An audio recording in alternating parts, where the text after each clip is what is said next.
Welcome to our channel One to Step everybody, where we post tutorial videos to help you guys fix a problem step by step. And in today's video, I will teach you guys how to fix a TikTok effects not working. Now before I show you the steps on how to do that, hit that subscribe to our channel One to Step.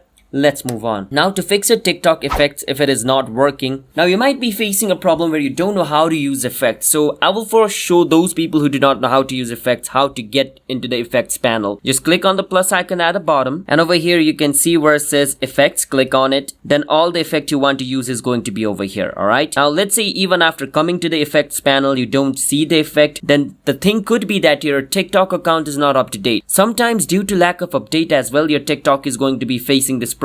So to use the new effects, make sure you update TikTok. Just go into your app store and search for TikTok. After you search for TikTok, if it says open, that means it's up to date. In my case, it's saying open, but in your case, if it says update, just click on the update to update your TikTok. Your problem should be fixed. Even after updating your TikTok, if your problem is not fixed, then delete your TikTok app and reinstall it again. Sometimes due to a bug as well, it causes this problem. So deleting and reinstalling your TikTok app should fix the problem. If it still doesn't, then you could be in a country where the filter is not available, because some filters are only country specific. So if you're in a country where that filter is not available, you're not going to be able to use it. The only thing you can do is just download a VPN, connect to a country where that filter is available, and use it. And the other thing is you can also report this problem to TikTok staff, and they'll help you fix it. So yeah, these are the way on how we guys can fix the TikTok effect not working problem. Hit that subscribe to our channel One to Step, and bye bye.